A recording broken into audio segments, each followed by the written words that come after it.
મહારાજા છત્રસાલ જો કે જય, સમસ્ત સુંદર સાથ કી. ઇનપુટ તો છે જ એમાં. ઇનપુટ તો HDMI છે કે આપવાની જરૂર નહીં.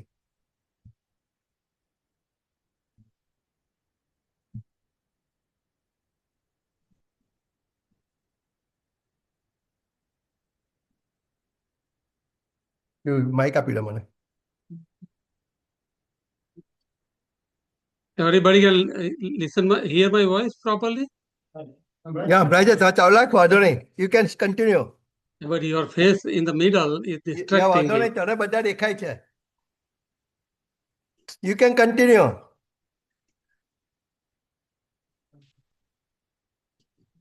આતમ સંબંધી શ્રી સુંદર સાહજી અને ઉપસ્થિત સર્વે ધર્મ પ્રેમીજનો, આપ સૌને નવું વર્ષ 2026 નૂતન વર્ષાભિનંદન. આપણે ભારતીયો મલ્ટિપલ ટાઈમ નવા વર્ષના અભિનંદન ઉજવીએ છીએ, એકબીજાને કરીએ છીએ. તો વી આર વેરી ફોર્ચ્યુનેટ કે 2 વખત કરવાનું મન થાય છે. અને ઘણા પ્રાદેશિક રીતે તો એમના વર્ષની ગણતરી જુદી થતી હોય ત્યારે પણ પાછા ઉજવીએ. So we are truly blessed with રાજ્યસ લવ. પરમાત્માના નામે દુનિયામાં ઘણા ધર્મો ચાલે છે, પણ વાસ્તવમાં પરમાત્માનું નામ એ પ્રેમ છે. અને આ આપણો 2026નો સૌથી મોટો મેસેજ હોવો જોઈએ કે પ્રેમ એ જ જીવન છે, પ્રેમ એ જ પરમાત્મા છે. પ્રેમ આપણે હમણાં ચોપાઈ ગાય, સ્નેહાબેને ભજન ગાયું અને એમાં પ્રેમની મહિમા ગાય કે પ્રેમ અંતર દ્રષ્ટ જોડે, પ્રેમ બહાર દ્રષ્ટ ન જોડે. અંતરની દ્રષ્ટિનું જોડાણ અને બહારની દ્રષ્ટિ છૂટવી. આ જ્યારે આપણા હૃદયની અંદર ઘટિત થાય ત્યારે પ્રેમનું બીજ અંકુરિત થાય. અને જ્યાં પ્રેમ હોય ત્યાં ભય ટકી શકતો નથી. આપણે ભજન ગાયું હમણાં, સંકટના હરનાર. તો એ જ્યારે અંતરદ્રષ્ટિ,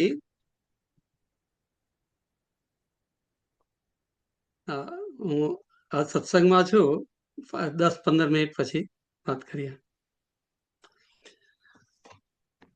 તો સંકટની વાત કરી ભજનમાં.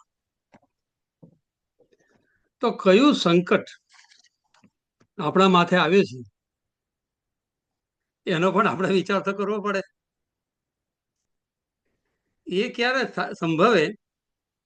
જ્યારે આપણે જે ગાઈએ છીએ તે આપણા હૃદયમાં અંતરમાંથી એનો પ્રશ્ન ઊભો થાય કે what is the danger in front of me. અને આ સંકટના હરનારા છે એ પરમાત્મા છે, પ્રેમનું સ્વરૂપ છે. બીજું ભજન ગાયું આપણે કે મોરલી વગાડતા આવો, તો મોરલી તો વગાડી રહ્યા છે અત્યારે, પણ આપણી દ્રષ્ટિ અંતરમાં જતી નથી, એટલે આપણને એવું લાગે છે કે નથી સંભળાઈ રહી.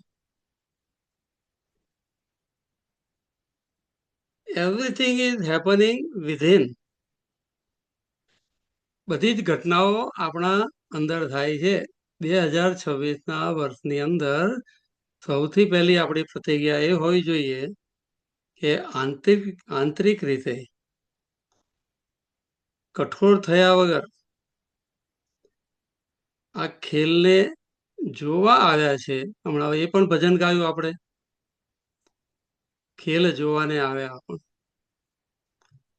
તો એ અંતરના ઉડાણમાં એ અનુભવ કરીએ, કોમલતાપૂર્વક મુક્ત રહીને કરીએ, સાક્ષી ભાવથી કરીએ અને ડીપલી ફીલ કરીએ. આ બધું આપણા અંદર પોતે એક્સપિરિયન્સ કરવાનો વિષય છે. આપણો ઇનર ક્વોડ્રન્ટ આઈ છે. આપણે 4 ક્વોડ્રન્ટની સત્સંગમાં વાત કરીએ છીએ તો એમાં એ આઈ છે. આઈ બહુ મહત્વનો છે. હું કોણ છું? હવે જીવનમાં સુખ દુઃખ તો આવવાના, એ લહેરો એ સમુદ્રની અંદર આવ્યા છે તો એ તો રહેવાનું જ. પણ પ્રાણનાથજી દુઃખને વેલકમ કરતા કહે છે કે દુઃખ તો હમારો આહાર હૈ.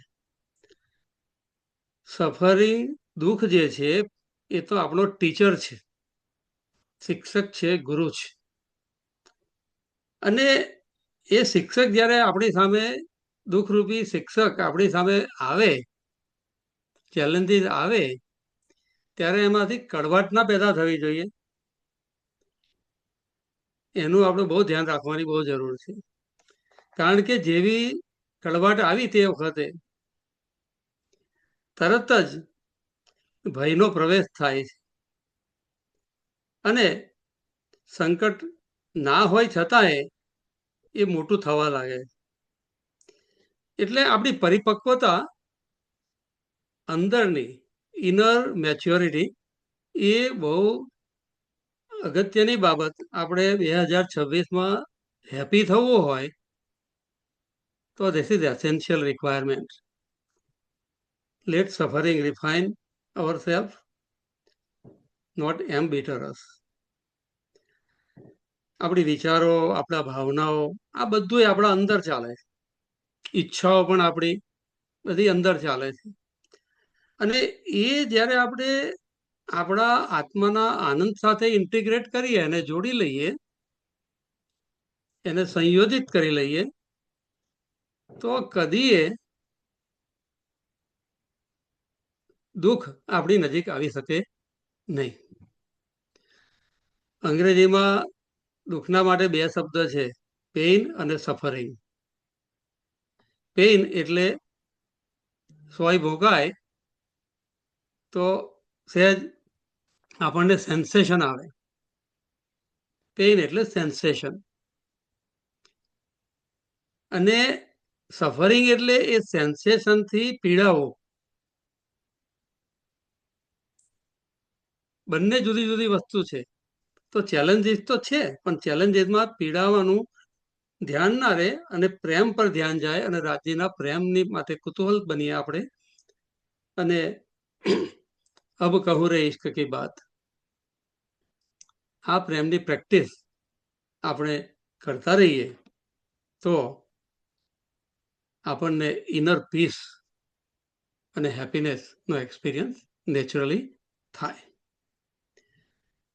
ઇનર પીસનો, હેપીનેસનો એક્સપિરિયન્સ કરવા માટે દુનિયાના બધા ધર્મોમાં, આધ્યાત્મિક ધારાઓમાં પ્રયત્ન થાય છે. પરંતુ જ્યાં સુધી સ્વરૂપ લીલા અને ધામનું જ્યાં સુધી પહેચાન ન થાય, એનું જ્ઞાન ન થાય, તો એ જ્ઞાનને ભાવ સાથે જોડી લઈએ તો એ શાંતિ જે છે એ પ્રેમની ભૂમિ, પ્રેમની લીલાની ભૂમિ બની શકે છે. આ સંભાવના પ્રાણનાથજીએ આપણને ખોલી આપી છે. તો આ બધી જ વાતો આપણે જે કરી અત્યારે, એ સુખી થવા માટે આપણું ઇનર ફોકસ એ બહુ જરૂરી છે. આઈમાં ફોકસ બહુ જરૂરી છે.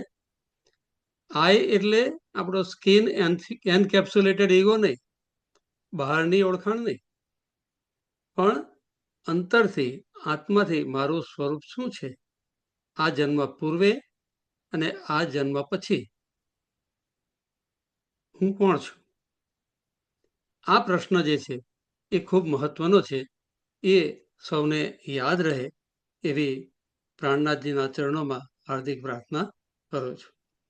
બીજું ચરણ, જેમ 4 ક્વોડ્રન્ટમાં આપણે વાત કરી, તો એક તો આય છે, અંદર તો આપણે જોયું, પણ બહારનું પણ, કારણ કે વ્યવહાર આપણે બહાર સાથે સાધનો સાથે કરીએ છીએ. તો આપણું દેહ છે ફોર એક્ઝામ્પલ, તો આપણું શરીર છે, તો એ માધ્યમ છે, સાધન છે. ઘર છે, સાધન છે. સંબંધો છે, સાધન છે. અને એ સાધનમાંથી પ્રેમ પેદા ના થાય તો એનું વર્થ શું?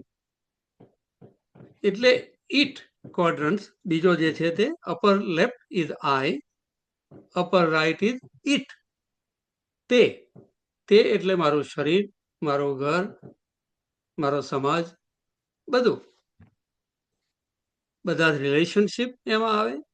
આ તમામ વસ્તુઓ જે છે એ પ્રેમની અભિવૃદ્ધિ માટેના સાધન છે. એટલે એના માટે કૃતજ્ઞતાનો ભાવ હૃદયમાં રાખવો બહુ જરૂરી છે. એટલે થેન્કફુલનેસ હંમેશા આપણે રહીએ. જેમ વાણીમાં બહુ સુંદર ચોપાઈ પ્રાણનાથજી કહે છે કે મેઘ કી બૂંદે જેતી પડે, વરસાદની જેટલા ટીપા પડે છે આકાશમાંથી, ના કોઈ વનસ્પતિ નિર્માણ કરે, કેટલા વૃક્ષો ને ઝાડ ને પ્લાન્ટ્સ આ જગતની અંદર છે એની પણ ગણતરી થઈ શકતી નથી. વરસાદના બૂંદોની પણ ગણતરી થઈ શકતી નથી. અને જો કદી કોઈ એઆઈની ટેકનોલોજી એવી સુપર આવે અને એ આ મોમેન્ટ સુધીની ગણતરી કરી આપે તમને, તો પણ, અને આ યુનિવર્સનું ક્રિએશન થયું છે ત્યારથી જેટલો વરસાદની બૂંદો પડી છે એને પણ ગણી આપે, તો પણ પરમાત્માની કૃપાનો પાર આવી શકતો, ગણી શકાતો, એહસાનોનો પાર ગણી શકાતો નથી. એટલે હંમેશા સુખમાં છકી ના જઈએ અને દુઃખમાં ડિપ્રેસ ના થઈ જઈએ. આ સેન્ટ્રલ મેસેજ કૃતજ્ઞતા ભાવનો, થેન્કફુલનેસના ભાવનો એ બહુ જરૂરી છે. ટેકનોલોજીની વાત કરીએ તો ટેકનોલોજી પણ ઈટમાં આવે, ધન આવે એ પણ ઈટમાં આવે, સત્તા હોય, પદ હોય એ પણ ઈટમાં આવે.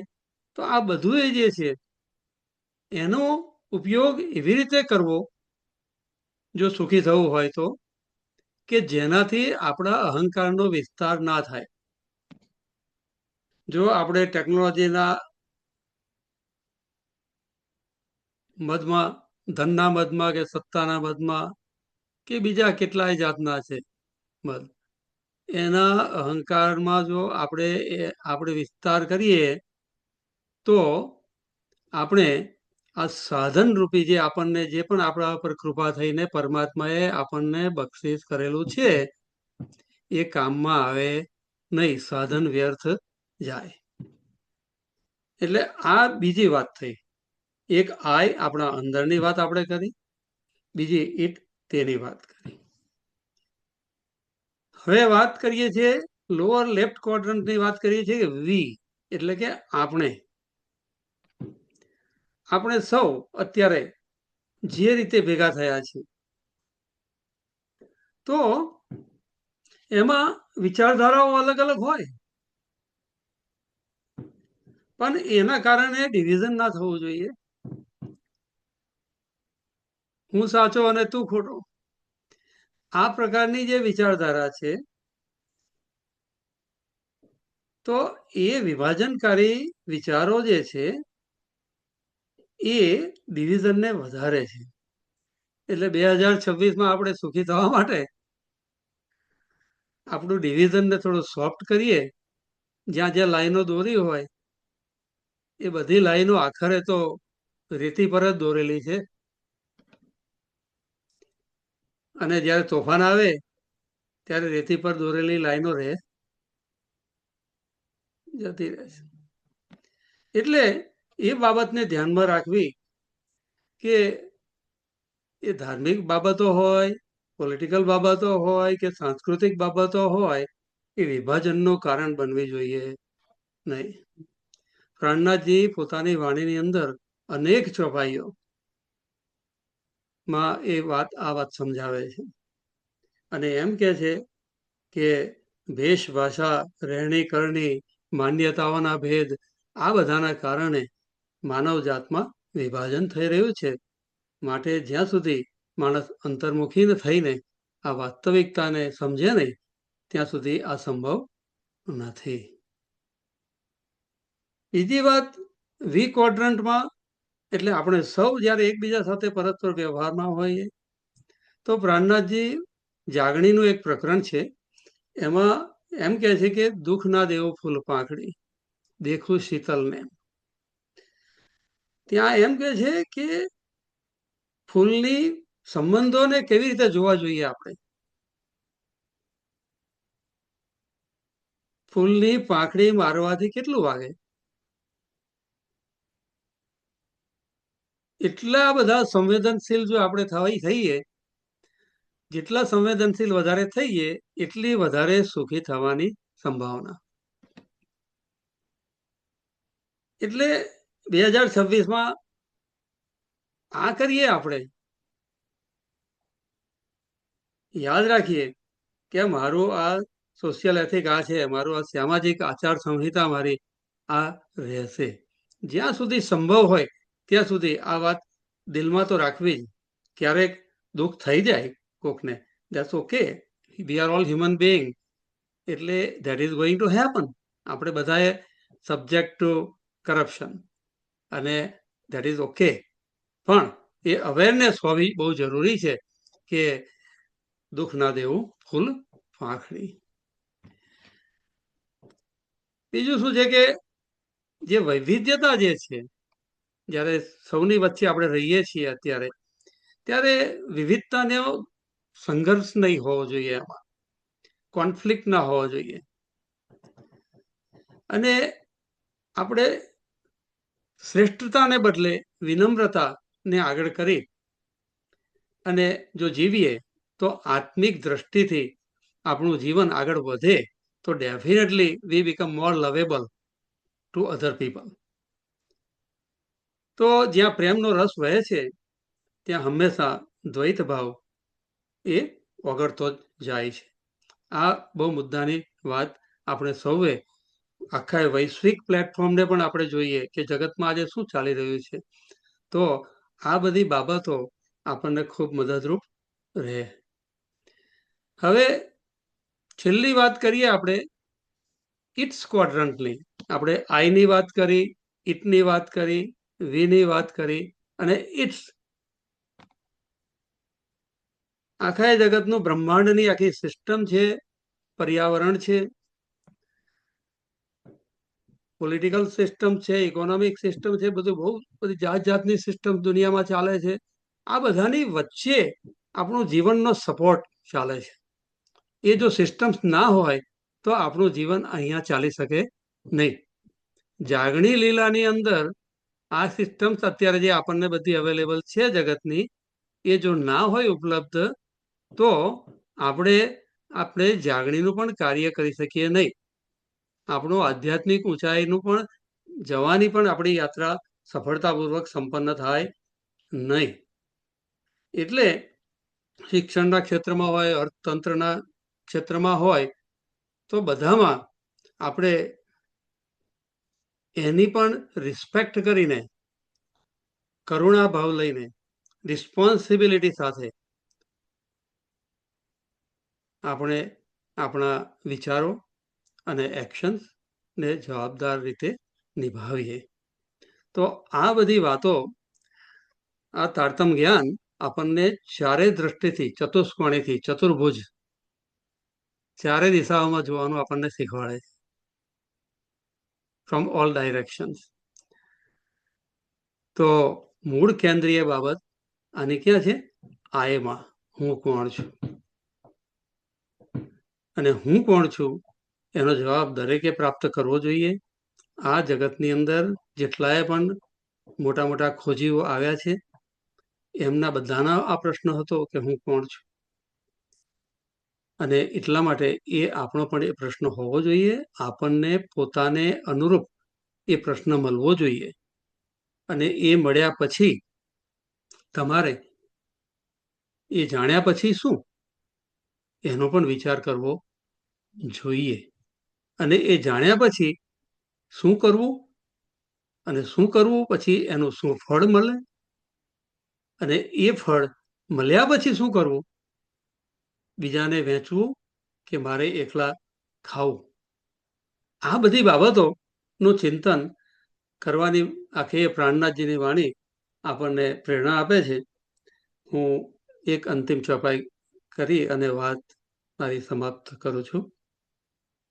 પંથ હોવે કોટ કલપ,